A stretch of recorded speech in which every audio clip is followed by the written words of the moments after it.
from him, I'm able to communicate that as well.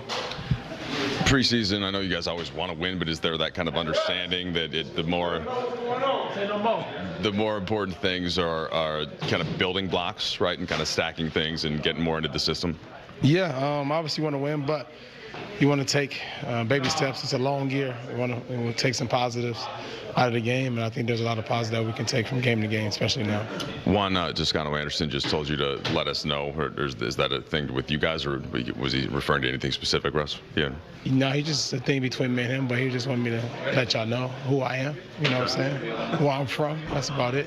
We know who you are, where you're from. Well, I mean, glad you know. I'm glad everybody else know. West Side. I appreciate it, Russ. Thank you, Russ. Sure. See you, Russ. Pieces that coach can kind of mix in and decide, what fits with best with the personnel that we have on the floor, what lineups can work well both offensively and defensively that give us the best chance to win every night. But I thought tonight's lineup looked pretty good, but also I thought Monday's lineup looked pretty good too. But we made another step forward, and that's something I'm extremely happy about. LeBron, I know you said Monday you weren't really counting the makes or misses. That being said, after Monday starting out this game 8 for 9, did that feel pretty good to kind of get in that rhythm?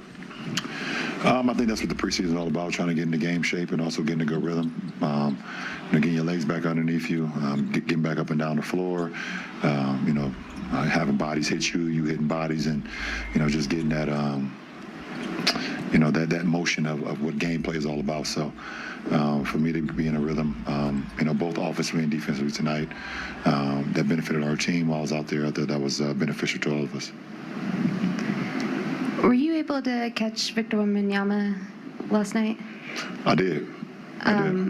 What did you think of him? And also, not just on the court, but you at one point were, the it guy coming into the draft. Like, I wonder if you could share a little bit about what it's like to be in that position, if you can think back that far. What do I think of him? I think probably the same as everybody else think. Everybody, we're labeling like this unicorn thing. Everybody's been a unicorn over the last few years, but he's more like an alien. I've never seen, no one has ever seen anyone as tall as he is, but as fluid and as graceful he is out on the floor. That's 7'4" or 7'5" or 7'3", whatever the case may be. His ability to put the ball on the floor, shoot step-back jumpers out of the post, step-back threes, catch and shoot threes, block shots. He's for sure a generational talent, and hopefully he continues to stay healthy. That's what's most important for him personally. But you could tell he loves the game. He was smiling a lot by playing the game last night. I think it was the two best players in the draft on the floor last night. They both did their thing, and it was.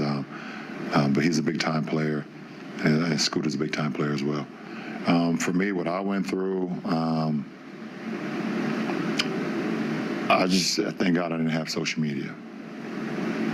That's all I can say. I can't imagine what my life how would have been different, or what would have transpired with me with social media. And but I'm happy I didn't have social media, and I'm happy I was from a small town of Akron, Ohio. It definitely just kept me in the bunker and kept me locked in on what the task at hand as a 15, 16, 17, 18-year-old kid. It made me lock in. Bron, it's only, like you said, it's only preseason, of course, but even for somebody who's done everything that you've done and all the stuff you still can do, when you get going, like Kyle said, that 8 for 9 start, but it was more than that. Like, the bounce was there, like the rhythm, you were like floating, kind of. How much do you still need that? Like, do you still need to remind yourself that you can get to that place pretty easy still, even in year 20? It's always gratifying to know that the work that you put in can have results. And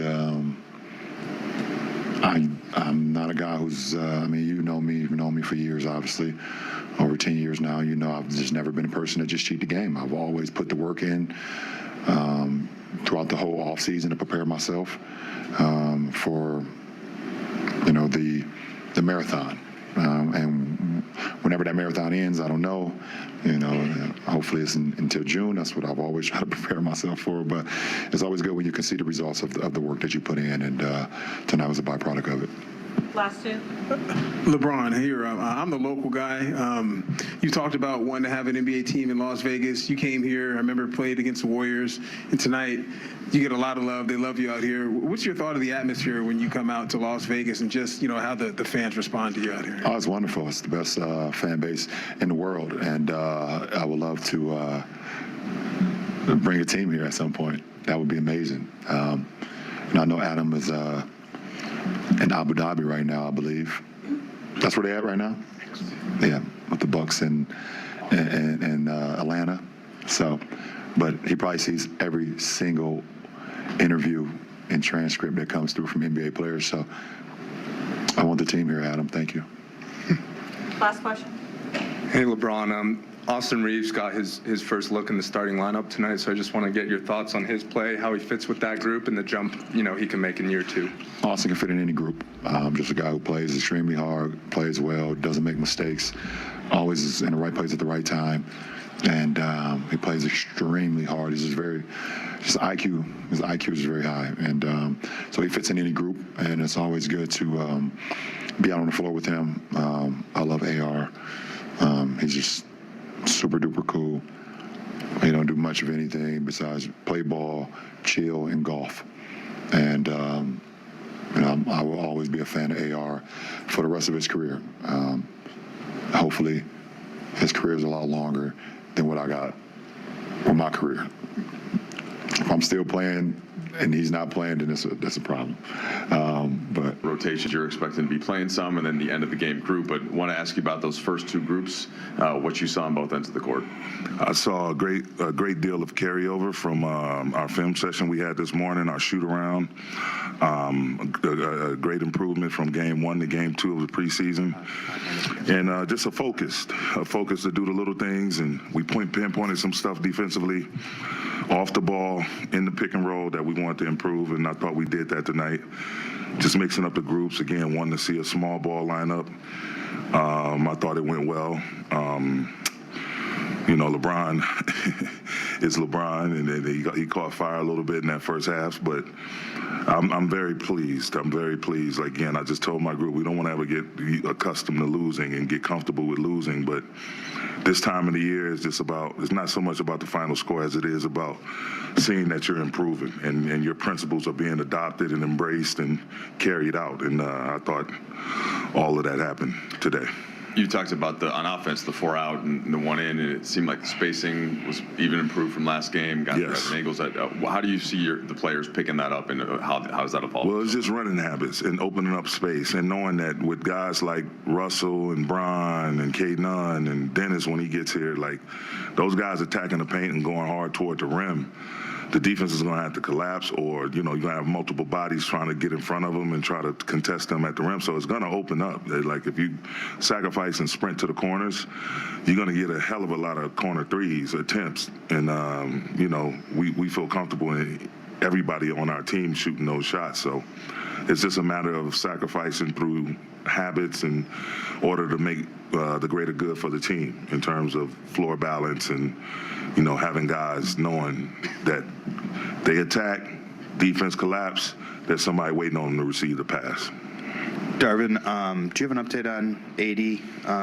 Yeah, we just got ahead of that in terms of he had a little bit of lower back tightness, but we just wanted to get ahead of it.